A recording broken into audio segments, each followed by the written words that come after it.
First at 5, after the arrest of an Afghan national accused of shooting 2 National Guard members, the Trump administration put a hold on asylum cases and visa approvals for immigrants from 19 countries, including Afghanistan. And now the administration plans to re-interview immigrants from these countries who arrived as far back as 2021. Fox 12's Leslie Dominique joins us live from Southeast Portland. She spoke with a local Afghan nonprofit about how these immigration halts are impacting their community. Leslie? Yes, Nora and Pete, the CEO of the Afghan Support Network, which is located in Beaverton, tells me that there's a bit of uncertainty about how these new policies will impact everyday Afghan refugees. He says that while the community is scared, they're also resilient. The community here has been trying really hard to restart their lives, to become contributing members of this society. And this is, shocked and saddened everyone. Tucked away in an office space on Southwest 5th Street in Beaverton is the Afghan Support Network. Through education, employment help, and immigration services, President and CEO Yahya Haqiqi seeks to shift what he calls a narrative that too often paints their community as either dangerous or helpless.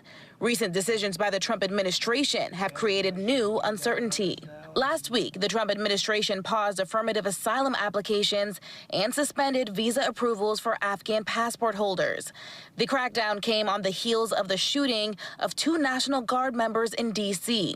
One died, the other was wounded. According to DHS, the suspect, Afghan national Rahmanullah Lakhanwal, arrived in the USA in 2021 as an asylum seeker under Operation Allies Welcome. In a post on X, the director of U.S. Citizenship and Immigration Services said, quote, "They have halted all asylum decisions until we can ensure that every alien is vetted and screened to the maximum degree possible." He added, "The safety of the American people always comes first." This is an incredibly sad moment for all of us, We condemn all acts of violence. It's against our values. Haqiqi says the policy changes that followed have made his community feel like they're on trial. With a population of about 8,000 to 10,000 Afghans in Oregon, Haqiqi says American citizens hoping to reunite with family members are now in limbo. Following Tuesday's announcement of pauses to immigration applications for 19 countries,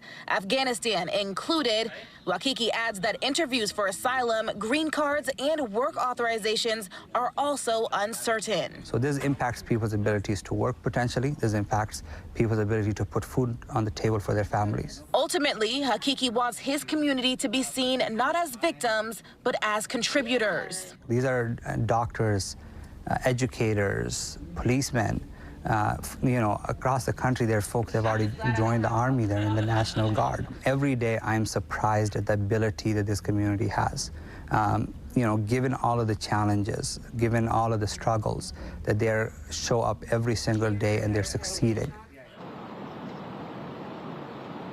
And the nonprofit hopes to hold a community gathering with attorneys so they can answer some of the questions related to the new policies. For now, reporting in Southeast Portland, Leslie Dominique, Fox 12 Oregon.